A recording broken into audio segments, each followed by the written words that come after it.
What's up, YouTube? Fleetwood here today. I'm going to bring you a spray session. We're going to do an old classic. It's an oldie but a goodie. We're going to do a fire tiger. So I've got a little computer chip board, not really a square bill, but a like a 1.5 style crankbait. Got it primed in white. One thing I do a little differently, most people that I've seen use opaque white as a primer. Not saying that you can't do that. It seems like it works fine for those people that do, but I prefer an actual primer sealer for my base coat. So I use the actual sealer. It's white as well, but just one of those things that I do a little bit differently than most. So we've got our sealer on. Let's get started. We're going to go from bottom to top on this. Start with our orange. Go transparent orange, transparent yellow or bright yellow, and fluorescent green on top.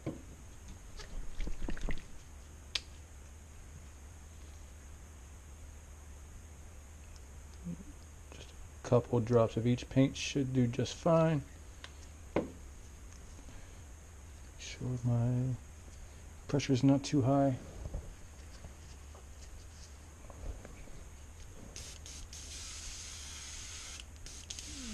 There's a good spray. So we're going to come in, we're going to hit the belly with orange.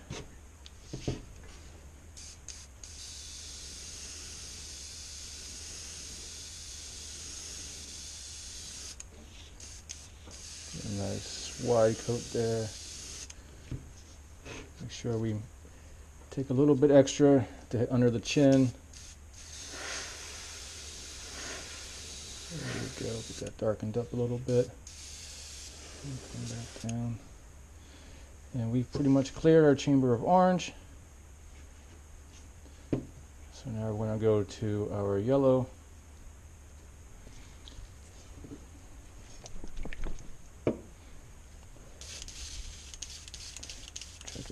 All the orange out I can. Usually I would work light to dark, but in this scenario I'm going bottom to top because the yellow is in the middle. It's going to be a lot easier to blend going bottom to top.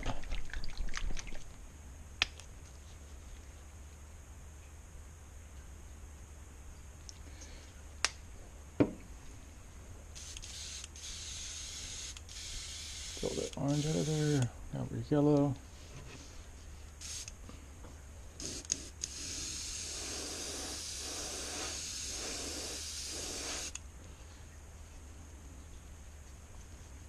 I went a little high on the yellow, but it's fine because the green will cover that up when we decide to shoot green next.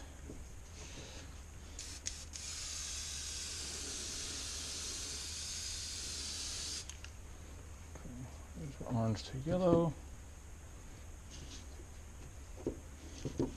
and we're doing this wet. We're going to wet blend. Whenever I want the colors to kind of blend seamlessly and kind of mix in the area where they're connecting, I will wet blend. Otherwise I'll heat set between colors.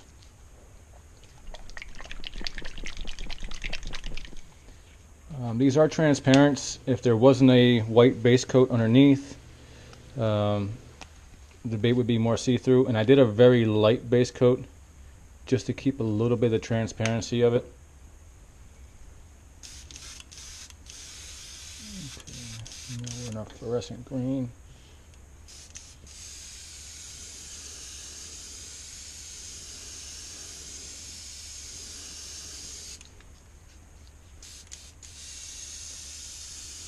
I hit this at an angle.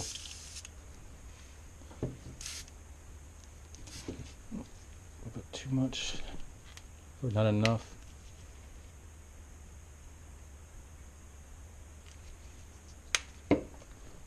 air pressure down just a little bit. I want a little bit more control on this. Not such a heavy spray. Here we go.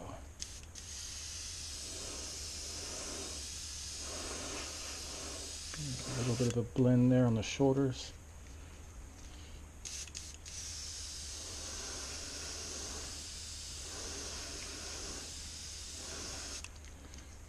Tweak it on the chin.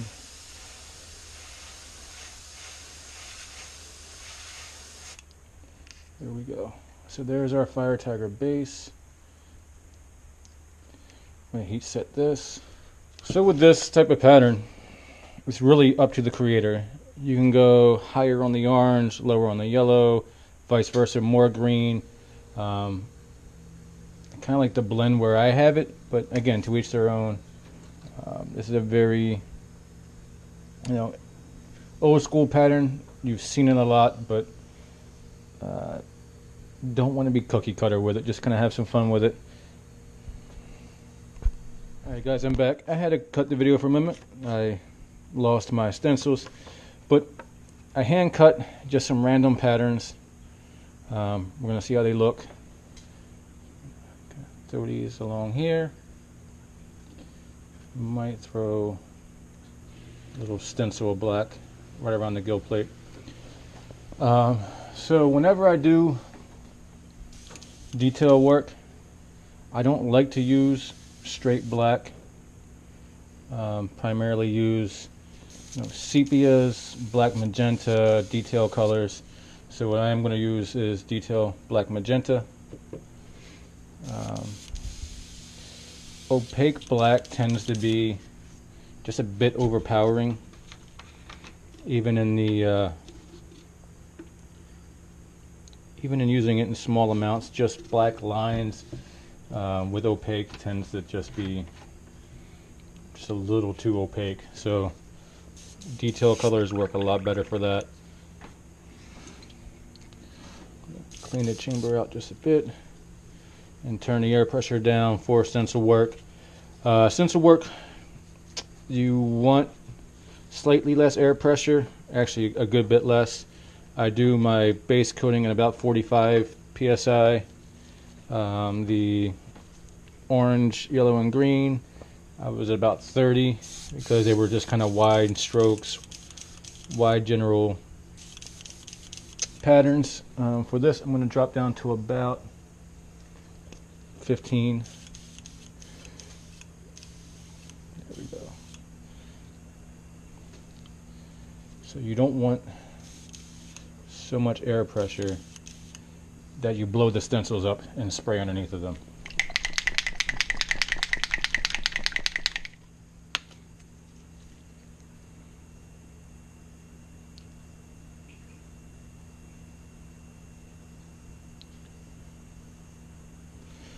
Also, stencil work in general requires a little bit more trigger control, so I still require practice on this. I'm not that great at it yet. I don't know if anybody's truly perfect with it, but there are a lot of people who are much better than I.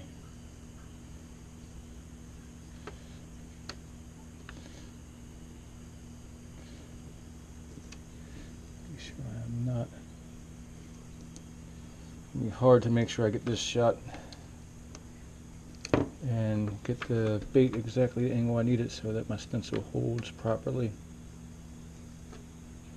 and it looks good.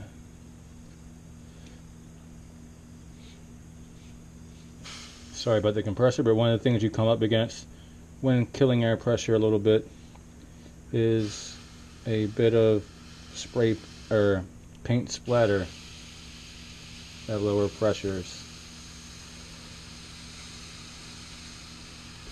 And you can tend to get more clogs. Staying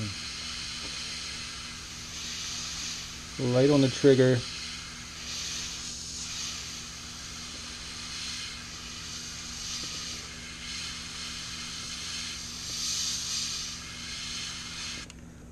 Okay.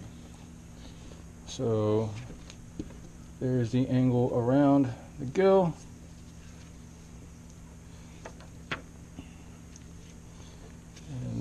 going to go with my 3-line stencil, but I want to make sure that that gets dried first because I don't want to smear it, just so it's not potentially going to run or smear. And I want these down the side, just like so. Again, low air pressure, lots of trigger control in the paint. Just come up lightly.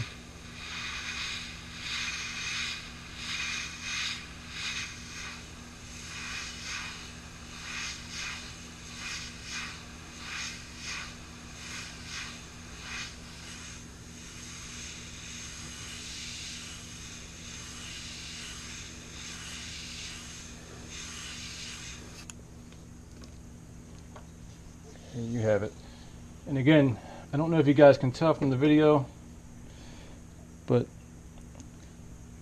it's black with just a hint of purple in it, so it, to me, it looks better and it doesn't overpower the rest of the color. So the stencil material is just basic plastic stencil sheets. You can get them from like Joann Fabrics or Michael's or any craft stores. They I think they're about $5 or so for a pack of 6 large stencils that I cut into, I think, 9 of these little squares per full sheet. So very cheap.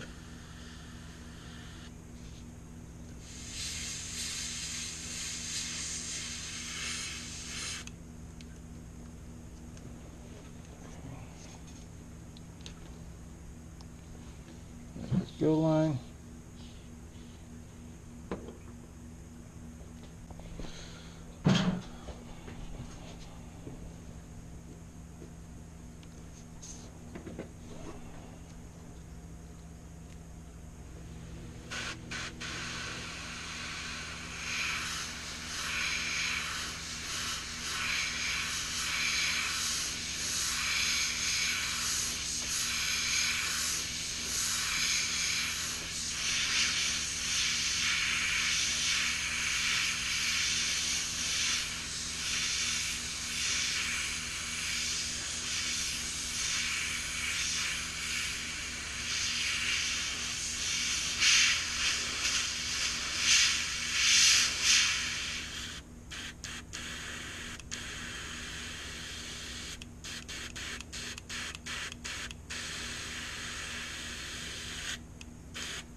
And there's the rest of our pattern. Now, I'd say it's pretty symmetrical.